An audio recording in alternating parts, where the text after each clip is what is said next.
Hi, my name is Monique Polak and I'm talking to you from Montreal where I live, and I want to tell you about my very new latest book called Open Science Knowledge for Everyone.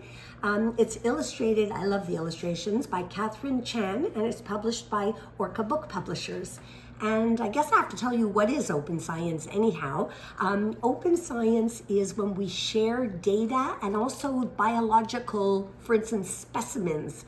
And that's not always been the way that science has been done.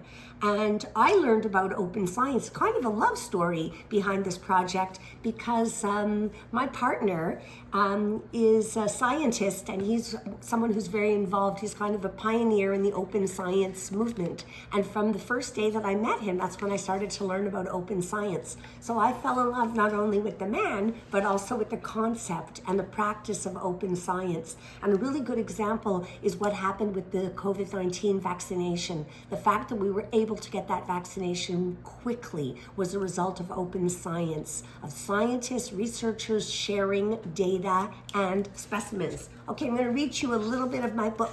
Okay, here goes. May as well start reading the very beginning. What is open science anyhow? Though I explained it to you, but here it is a little more slowly.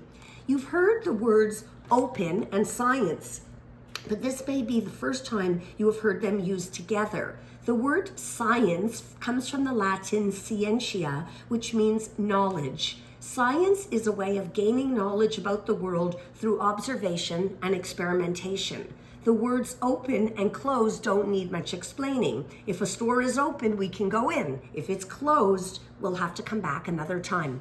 I'm skipping a little because I want to get to the part that really, when I explained it, I'm like, yeah, this makes sense to me. Open scientists openly share the results of their research.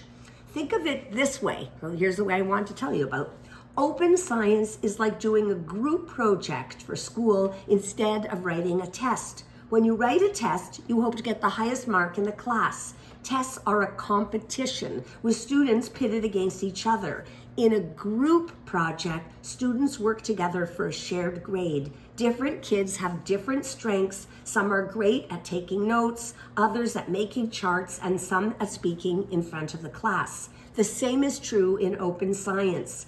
Different collaborators bring their individual strengths to a project, and in the end, the results are usually better and arrived at more quickly than if one person had done all the work. As the ancient Greek philosopher Aristotle observed, the whole is greater than the sum of its parts.